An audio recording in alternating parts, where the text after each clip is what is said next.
الحمد لله وحده والصلاة والسلام على من لا نبي بعده وعلى آله وأصحابه أجمعين أما بعد فقد قال الله تبارك وتعالى في كلامه المجيد أعوذ بالله من الشيطان الرجيم بسم الله الرحمن الرحيم حافظوا على الصلوات والصلاة الوسطى وقوموا لله قانتين۔ میرے محترم بزرگوں اور بھائیوں، آج میں آپ حضرات کے سامنے نماز جیسی اہم عبادت کا تذکرہ کروں گا، اس کے فضائل بیان کروں گا، اس کے ثواب کو بیان کروں گا، اور نماز چھوڑنے پر جو وعیدیں ہیں، جو عذاب کے تذکرے ہیں، اس کو آپ حضرات کے سامنے بیان کروں گا۔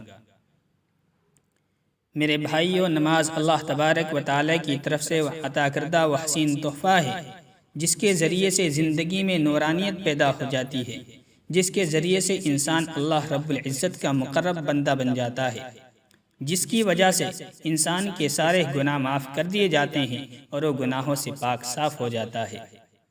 نبی علیہ السلام نے فرمایا کہ جب بندہ نماز پڑھتا ہے تو اس کے سارے گناہ اس طرح جھڑ جاتے ہیں جس طرح پیڑ کے پتے جھڑ جاتے ہیں۔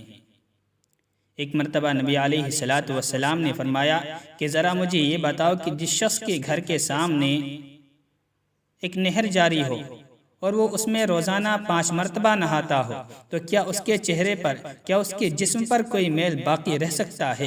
کیا اس کے بدن پر کوئی گندگی باقی رہ سکتی ہے؟ تو صحابہ نے عرض کیا، نہیں، ہرگز نہیں، اس کے جسم پر کوئی بھی گندگی باقی نہیں رہ سکتی۔ اسی طرح حضور صلی اللہ علیہ وسلم نے فرمایا کہ اس شخص کا ان کی مثال ہے جو دن میں 5 مرتبہ نماز پڑھتا ہو تو اس کے جسم سے سارے گناہ معاف کر دیے جاتے ہیں اور وہ گناہوں سے پاک صاف ہو جاتا ہے۔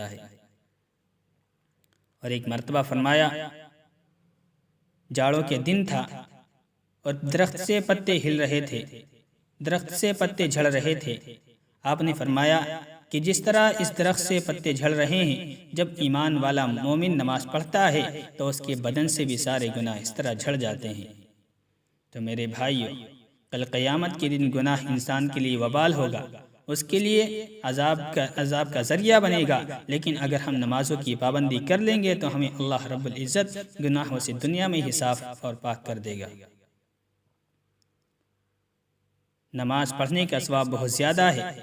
نبی علیہ السلام نے فرمایا کہ ایمان اور کفر کے درمیان نماز ہی امتیاز ہے، کہ جب اذان ہوتی ہے اور کافر اور مومن ایک جگہ بیٹھے ہوئے ہوں، کافر کی طرح مومن بھی اذان پر لبیک کہتے ہوئے مسجد نہ آئے تو پھر اس کافر میں اور ایمان والے میں کیا فرق ہو سکتا ہے؟ بلکہ نبی علیہ السلام نے تو ایک حدیث میں فرمایا کہ سب سے پہلے قیامت کے دن نمازی کے بارے میں حساب ہوگا۔ جس کی نمازیں پوری ہوں گی، جس کی نمازیں درست ہوں گی، اس کے دیگر اعمال بھی درست ہوں گے، اور جس کی نماز خراب ہوئی، جس کی نماز مکمل نہ ہوئی تو اس کے دیگر اعمال بھی خراب ہوں گے۔ اور ایک حدیث میں تو نبی علیہ السلام نے نماز کے چھوڑنے کو کافر والا ہی عمل قرار دیا ہے۔ فرمایا من ترک الصلاۃ متعمدا فقد کفر، کہ جس نے نماز کو جان بوجھ کر چھوڑ دیا تو اس نے کافر والا عمل کیا۔ اس لیے میرے بھائیو، نماز کی پابندی کرو، نماز کو ہر حال میں قائم کرو، نماز کو دل و جان سے قبول کرو اور نماز کی پابندی کرو، نماز کو قائم و دائم رکھو۔ نماز چھوڑنے سے قیامت میں بھی گناہ ہوگا اور قبر میں بھی عذاب ہوتا ہے۔ نماز نہ پڑھنے والے کو قبر کے اندر طرح طرح کے عذاب دیا جاتا ہے، اس کی قبر پر آگ مسلط کر دی جاتی ہے، اس کی قبر میں اس پر ایک گنجا سانپ مسلط کر دیا جاتا ہے جو اس کو ڈستا رہتا ہے، اور اس کی قبر کو اس پر اتنا تنگ کر دیا جاتا ہے کہ ایک پسلیاں دوسری پسلی میں گھس جاتی ہیں۔ روایات میں آتا ہے کہ جب گناہگار بندہ، نماز چھوڑنے والا بندہ قبر کے اندر رکھ دیا جاتا ہے تو قبر کہتی ہے کہ تیرا آنا نامبارک ہو، برا کیا تو جو میرے پاس آیا، لیکن جب میرے پاس آیا ہے تو میرے اعمال کو بھی دیکھے گا، میرے کردار کو بھی دیکھے گا، میری مہمان نوازی کو بھی دیکھے گا۔ چنانچہ قبر اس پر اتنی تنگ کر دی جاتی ہے، اتنی تنگ کر دی جاتی ہے کہ ایک پسلی دوسری پسلی میں گھس جاتی ہے اور وہ ہائے تباہی کرنے لگتا ہے۔ اسی طرح بعض روایات کے اندر آتا ہے کہ قبر میں نماز چھوڑنے والوں کو آگ کا عذاب دیا جاتا ہے۔ چنانچہ ابن ابو الدنیا نے عمرو بن دینار سے روایت کیا ہے کہ مدینہ شریف میں ایک بھائی کے بہن کا انتقال ہو گیا۔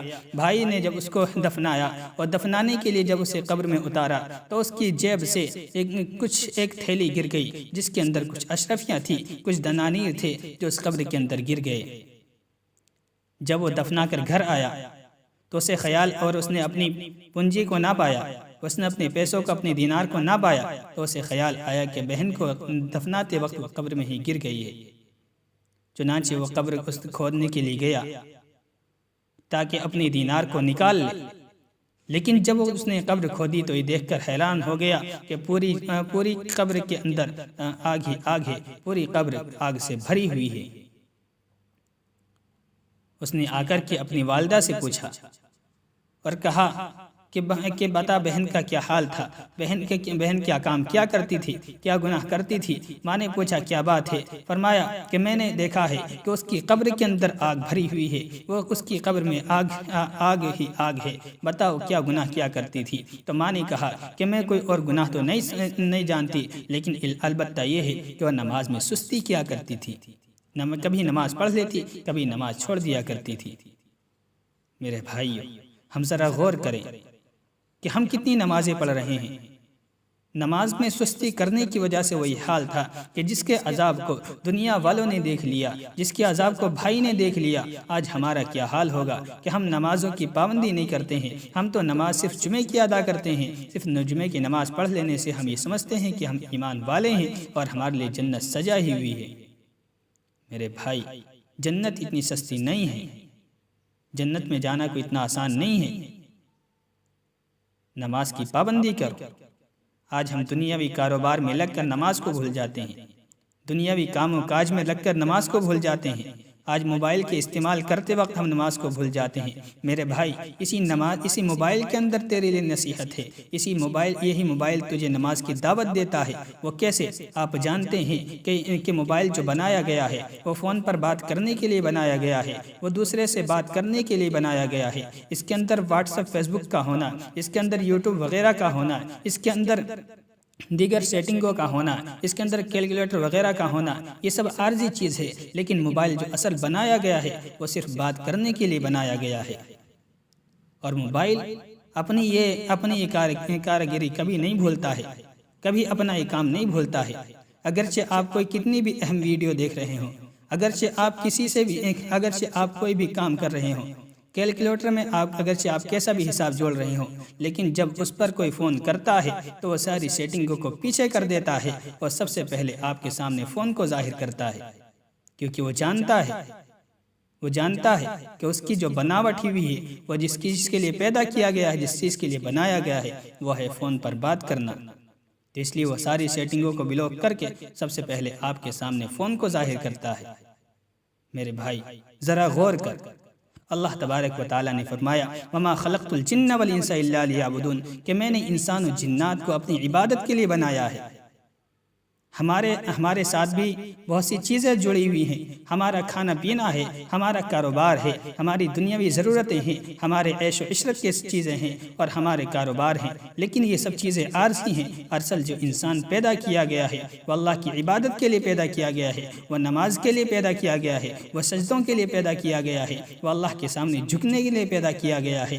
تو انسان کے لیے جب بلاوا آتا ہے، جب اللہ کا منادی اللہ اکبر کہہ کر حی علی الصلاۃ حی علی الصلاۃ کہہ کر نماز کی طرف بلاتا ہے، تو انسان پر کچھ اثر نہیں پڑتا ہے، وہ صرف اپنے کاروبار میں مشغول رہتا ہے۔ وہ تو موبائل سے بھی گیا گزرا ہے، موبائل کے پر جب کسی کا فون آتا ہے وہ ساری سیٹنگوں کو بلاک کر کے آپ کے سامنے فون کو ظاہر کر دیتا ہے، لیکن جب آپ کے لیے مؤذن کا بلاوا آتا ہے، آپ کو نماز کی طرف بلایا جاتا ہے تو آپ برابر اپنے کاموں میں مشغول رہتے ہیں اور نماز کی طرف نہیں آتے ہیں۔ تو میرے بھائی، ہر چیز کے اندر انسان کے لیے نصیحت ہے، ہر چیز کے اندر انسان کے لیے وصیت ہے۔ تو نماز کی پابندی کرو اور نماز کو قائم کرو، نماز کو اس کے وقت پر ادا کرو۔ نمازی کے ذریعے کفر اور ایمان کا امتیاز ہوتا ہے۔